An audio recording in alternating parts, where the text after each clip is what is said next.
Možná jste si někdy všimli videí či článků pojednávajících o nejvyšších teplotách v průběhu velkých cen.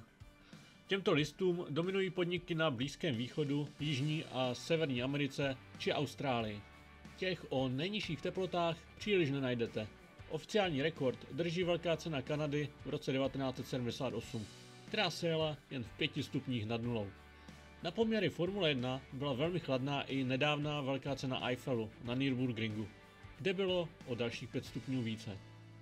Pokud ovšem budeme chtít vypátrat ten skutečně nejchladnější závod, kterého se Formule 1 účastnila, budeme muset jít hluboko do minulosti. Ještě než se dostanu ke zmíněnému podniku, chtěl bych zmínit pár jiných chladných závodů. Tak například nemistrovský závod šampionů v roce 1975 musel být o několik dní odložen vzhledem k silnému dešti, větru a dokonce občasnému sněžení. Krátká sněhová přeháňka ovlivnila o 2 roky dříve další britský nemistrovský závod, a sice BRDC International Trophy. Kvůli mokré vozovce, způsobené krátkou sněhovou vánicí, se roztočil vedoucí Ronnie Peterson a přihrál tak vítězství domácímu Jackiemu Stewartovi.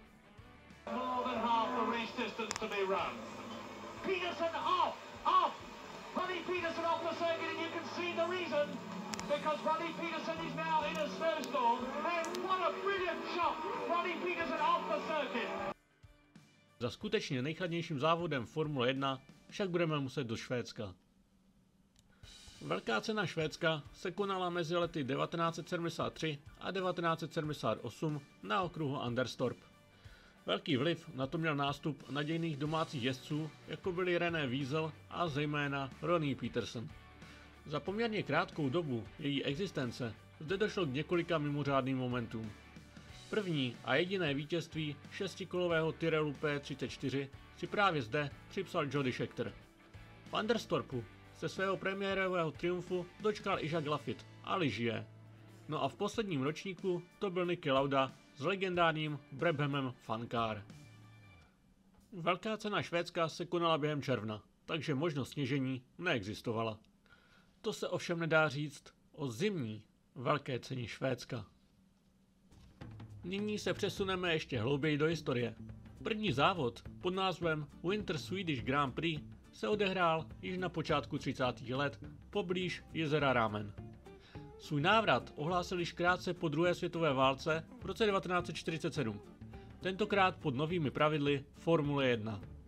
Novou destinací byla trať poblíž letiště švédských leteckých sil. Z 15 přihlášených se ke startu postavila jen 4 vozů. To bylo dáno i tím, že loď převážející většinu pole nedorazila včas. Po necelé hodině se v mrazivých podmínkách dosahujících minus 24 stupňů z vítězství radoval Rick Parnell před krajany Lesliem Brookem a Georgem Abegasiusem. Všichni 3 startovali s britskými vozy ERA. Jediný domácí závodník Gustav Nobelius odstoupil se svou Bugatti již po 3 kolech. To ovšem nebylo vše. Jen o 2 týdny později se konala velká cena Stockholmu na zamrzlém jezeře u města Vallentuna. Přesně tak, závod Formule 1 na zamrzlém jezeře. Pole nabylo na síle a kromě předchozího vítěze Parnella se objevily i známější jména té doby. Yves Girard Cabantus, Raymond Sommer či v Československu velmi populární Louis Chiron. I přes výrazněji našlapané pole se značkami jako Maserati, Talbot Lago či Delahaye to byla opět éra Angličana Rega Parnella, která zvítězila v průměrné rychlosti 109 km za hodinu. Hlavní soupeři Parnella do cíle nedojeli. Chiron skončil po defektu již v prvním kole a Sommer se roztočil z vedoucí pozice v 17. Oproti předchozímu podniku se ještě ochladilo a ručička teploměru ukazovala ledových minus 30 stupňů. Šlo tedy o jednoznačně nejchladnější závod pořádaný dle pravidel Formule 1. I přes tyto bez nadsázky extrémní podmínky se na závod dorazilo podívat na 30 000 diváků. Je zřejmé, že toto bude jeden z rekordů, který zůstane navždy nepokořen.